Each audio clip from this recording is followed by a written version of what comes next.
Welcome to Honeybee. Don't forget to like, subscribe, and hit the bell. Real stories of love, lies, and betrayal, where every truth stings. Let's begin. I never imagined love could turn into something that felt like a cage. When I first met Clara, she was charming, funny, and full of life. She had this energy that could light up any room, and I was instantly drawn to her. We met at a friend's birthday dinner. She laughed at my jokes, touched my arm as we talked, and made me feel like the only man in the room. Back then, I thought I was lucky. I didn't know I was walking into something that would almost break me. In the beginning, she was affectionate and caring. She sent sweet messages throughout the day, cooked for me, and talked about how much she wanted us to build a life together. But slowly, things changed. Her concern turned into control, and her affection started to feel like surveillance. At first, it was small things. She didn't like when I spent time with my female co-workers or when I complimented a waitress's service. I brushed it off, thinking she was just insecure or afraid of losing me. Then the warnings began. She'd say things like, "I don't like how you look at other women," or "If I ever catch you talking to someone else, there'll be consequences." I laughed it off, thinking it was jealousy mixed with love. But soon, her tone wasn't playful anymore. It was cold and sharp, and the threat behind her words felt real. One evening, we were out at a restaurant. The waitress smiled politely while taking our order, and I thanked her. That simple act, just saying, "Thank you," was enough to set Clara off. As soon as the waitress left, Clara's expression darkened. She leaned closer and whispered, "Do you think I didn't notice how you looked at her? You want her, don't you?" I tried to explain that I was only being polite, but she didn't listen. The rest of the night was ruined. She didn't speak to me on the way home, and when we got there, she started throwing accusations at me. "You embarrass me in public," she screamed. "You make me look like a fool." I apologized just to calm her down, but deep inside, I began to realize that no matter what I did, it would never be enough. Over time, her behavior became worse. She checked my phone constantly, scrolled through my social media accounts, and even questioned my co-workers about where I was. I started walking on eggshells, afraid that any small gesture could lead to another explosion. Once at a grocery store, I bumped into an old college friend named Hannah. We hadn't seen each other in years. We talked briefly, just a quick hello and a few words about life. Clara saw us and immediately stormed over. Her eyes were burning with anger. "Who's she?" Clara demanded. "An old friend," I said calmly, trying to defuse the situation. "I don't care who she is," she snapped. "Don't you ever talk to her again." Before I could respond, she turned to Hannah and said, "Stay away from him or I'll make you regret it." Hannah froze, shocked, then walked away quickly. I was embarrassed and horrified. After that, I stopped talking to anyone outside of work. I withdrew from my friends and family because Clara made every connection feel dangerous. My mother once asked me, "Why don't we see you anymore, son?" I lied. I said work was keeping me busy. The truth was, Clara didn't want me to visit them. She said my family didn't like her and that they were trying to turn me against her. She made me choose, her or them, and like a fool, I chose her. Months went by, and my life felt smaller and smaller. I couldn't recognize myself anymore. I used to be social, cheerful, and open. Now, I was constantly anxious, checking my words and glances, terrified that she might explode at any second. One night, I came home late after a long day at work. Clara was waiting in the living room, her arms crossed and eyes filled with suspicion. "Where were you?" she asked. "At work," I said, setting my bag down. "Don't lie to me. I called your office. No one picked up." "It was after hours," I explained. She stepped closer, her voice rising. "Were you with someone?" I shook my head, but she didn't believe me. She threw a glass at the wall, shattering it into pieces. Then she cried and begged me to hold her. The pattern never changed. Anger, accusation, then tears and apologies. She would cry and say, "I'm just scared of losing you." And I'd forgive her, even though deep down, I knew I was already lost. Things reached a breaking point when she started threatening other women, strangers, co-workers, even my cousin. She messaged one of my colleagues, warning her to stay away from her man. She even showed up at my office once, causing a scene in the lobby. I became the subject of gossip. People whispered about how I'd let a woman control me. The humiliation was unbearable. My boss eventually pulled me aside and said, "Look, whatever's going on in your personal life, you need to handle it. It's affecting your work." That night, when I got home, Clara was sitting on the couch, scrolling through my phone. She looked up and said, "Who's Emily?" "She's from the HR department." I said. She threw the phone at me. "Liar, you've been flirting with her." I tried to explain, but she didn't want to listen. She slapped me across the face, and something inside me finally cracked. I didn't shout. I didn't hit back. I just looked at her and said quietly, "I can't do this anymore." She started crying again, saying, "You can't leave me. No one will love you like I do." But the truth was what she called love with suffocation. That night, I packed a bag and walked out.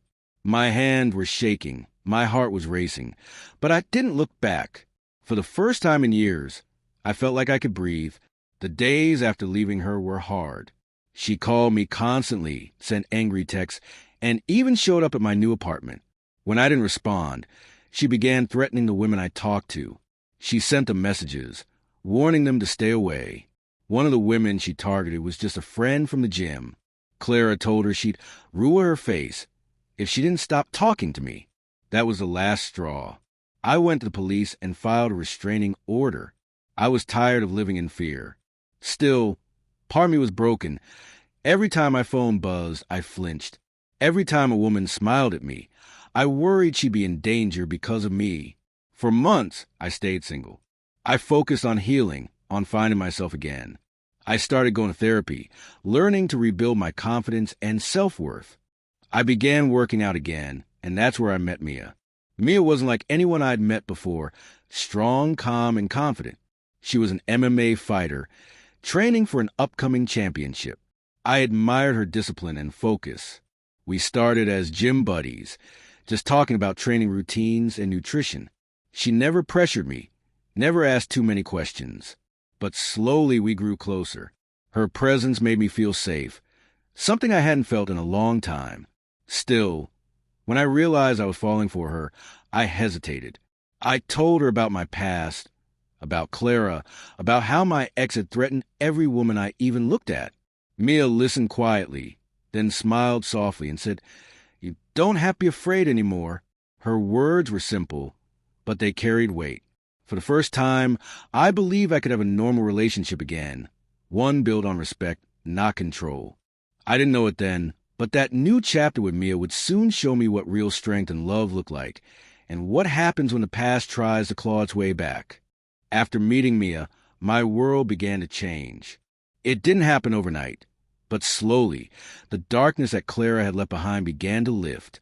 I started sleeping better, eating well, and even smiling again. Mia and I saw each other often at the gym. We'd train side by side, pushing each other, joking between sets, and grabbing coffee afterward. It felt easy, natural, something I hadn't experienced in years. For the first few weeks, we were just friends. I liked how grounded she was. She didn't try to control me or demand my attention every second. She respected space, yet somehow always made me feel seen. She had this calm strength about her, like she'd face her own battles and learn how to walk through fire without getting burned. One day, after training, we sat outside the gym, sipping smoothies. The sky was turning orange as the sun began to set. Out of nowhere, she said, "You still look over your shoulder a lot." Her words caught me off guard. Yeah, I admitted, old habits. My ex used to keep track of everything I did.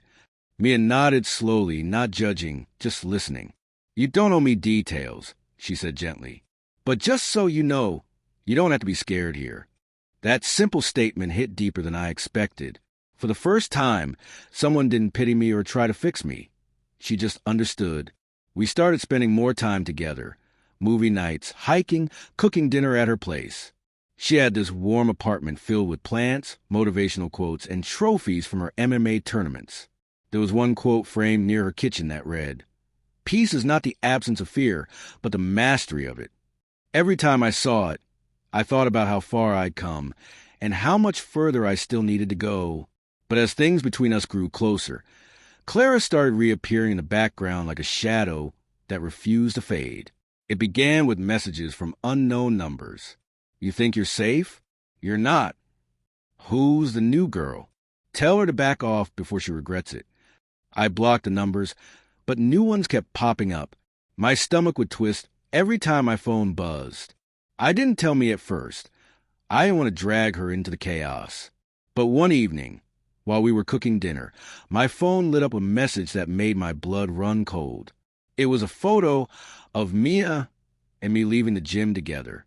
And below it, the message read, "She won't look so pretty when I'm done with her." Mia noticed my expression and gently took the phone. Her eyes scanned the message, and for a moment, I saw something fierce flash in her gaze. She didn't look afraid. She looked ready. "Your ex?" she asked calmly. I nodded. "Yeah, I thought she was done." I even filed a restraining order. Mia exhaled slowly, then handed me back the phone. "Then we'll handle this the right way." She wasn't reckless or impulsive. She didn't storm out or threaten revenge. Instead, she helped me gather every message, every screenshot, and we went straight to the police the next morning. She sat beside me while I explained everything to the officer, my history with Clara, the threats, and the fear I'd lived with for years. The officer took it seriously. They said they'd follow up and monitor any further contact. But still, I could tell from experience that Clara wouldn't stop easily. A few days later, it happened. We were walking the car after Mia's sparring session when Clara appeared, like a storm brewing on a clear day. She stepped out from behind a parked car, her eyes wide and wild. Her hair was messy, her voice shaking with anger. "So this is her?" Clara spat, glaring at Mia. "The one you replaced me with?" I froze. I hadn't seen her in months. But the moment I did, every ounce of anxiety came flooding back. My throat tightened. "Clara, you need to leave," I said quietly. She laughed bitterly. "Leave? You left me. After everything I did for you, you think you can just walk away? You think you can parade this?" She waved her hand toward Mia. "In front of me?" Mia stepped forward, calm but firm. "You need to back off," she said evenly. "He asked you to leave. Respect that." Clara's expression shifted, her anger flickering into something darker. "Or what? You'll hit me?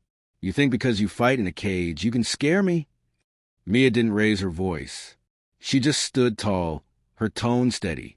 "I don't fight outside the cage. But if you keep threatening people, the law will."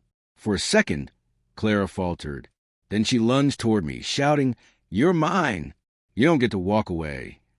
Before she could even touch me, Mia stepped in between us. She didn't hit her, didn't shove her. She simply blocked her path with controlled precision. It was enough to make Clara stumble back. "You need to stop," Mia said, her voice firm but calm. "If you come near him again, you'll be facing police, not me." Clara glared, trembling with rage, then turned and stormed off, screaming insults as she disappeared into the parking lot. I stood there frozen, heart pounding. Mia turned to me, placing a reassuring hand on my shoulder. "It's over," she said softly. "She won't scare you anymore." That night, I barely slept. My mind replayed what happened over and over. But something felt different this time. I wasn't scared anymore.